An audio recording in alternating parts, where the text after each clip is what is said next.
কিশোরগঞ্জ শহরের ঐতিহ্যবাহী পাগলা মসজিদের 11টি দান বাক্সে পাওয়া গেছে 29 বস্তা টাকা। শনিবার সকালের দিকে মসজিদ কমিটির সভাপতি জেলা প্রশাসক ফৌজিয়া খান, পুলিশ সুপার মোহাম্মদ হাসান চৌধুরী, অতিরিক্ত জেলা ম্যাজিস্ট্রেট মিজানুর রহমান ও অতিরিক্ত জেলা প্রশাসক রুবেল মাহমুদের উপস্থিতিতে দান বাক্সগুলো খোলা হয়। এরপর টাকাগুলো সিনথেটিক বস্তায় ভরে মসজিদের দোতলার মেঝেতে ঢেলে মসজিদ কমিটি ও প্রশাসনের তত্ত্বাবধানে গণনা শুরু হয়।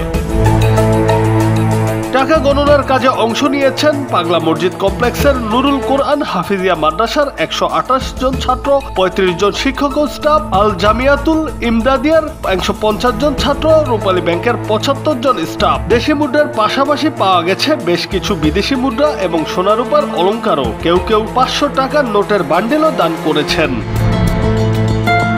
দানবাক্সের বাইরেও মানতকারীরা বিভিন্ন জাতের গবাদি পশু, হাঁস মুরগি, কবুতর, দুধ ও সবজি দান করে থাকেন। এগুলো উন্মুক্ত নিলামে বিক্রি করে ব্যাংক হিসেবে জমা রাখা হয়। এগুলো ছাড়াও পাওয়া গেছে ইচ্ছে পূরণের আর্তি প্রকাশ করা বহু চিঠি ও চিরকুট।